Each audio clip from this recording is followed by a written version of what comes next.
Hello বন্ধুরা, আজকে ঠাকুরেরই আরেকটা নতুন জিনিস নিয়ে তোমাদের কাছে চলে এসেছি।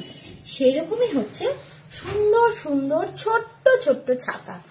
দেখো আগে ছাতার ডিজাইন গুলো কত সুন্দর করে নকশা করা হয়েছে। এই ছাতাগুলো হচ্ছে সিংহাসনের মাথার উপরে থাকে। যার বাড়ির যেরকম সিংহাসনের সাইজ সেই মাথার উপরে অনুযায়ী ছাতাগুলো তৈরি করা হয়। এখানে ছোট ছোট কয়েকটা সিংহাসনের ছাতা তোমাদের দেখানো হয়েছে। এই ছাতাটা 4 ইঞ্চির ছাতা, একদম ছোট্ট সাইজের, মাথার মধ্যে এরকম বুলটি করা রয়েছে আর নিচে এরকম গ্যাপ রয়েছে। এই সুন্দর সুন্দর ছোট্ট ছোট্ট ছাতা যদি তোমরা তোমাদের বাড়ির সিংহাসনের জন্য নিতে চাও, ঠাকুরের জন্য সিংহাসনের জন্য নিতে চাও, তাহলে কিন্তু অবশ্যই আমার সাথে যোগাযোগ করতে হবে। আরো অন্যান্য ছাতাগুলো তোমাদের দেখিয়ে দিচ্ছি। দেখো অনেক ছোট ছোট ছাতা আছে।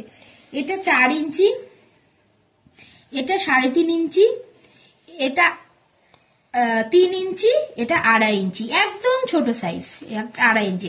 আবার এটার মাথার উপর বল্টু করা নেই, এটা আবার ঝুলিয়ে দেওয়া হবে, তার জন্য রিং ঝালাই করা রয়েছে। কিছু কিছু রিং ঝালাই রয়েছে, কিছু কিছু বল্টু রয়েছে, তলার মধ্যে গ্যাপ রয়েছে, এর মধ্যে দিয়েও সিংহাসনের মধ্যে লাগিয়ে রাখতে পারবে। তো এটা রয়েছে 72 গ্রাম, 57 গ্রাম, 50 গ্রাম আর 27 গ্রাম। এক একটা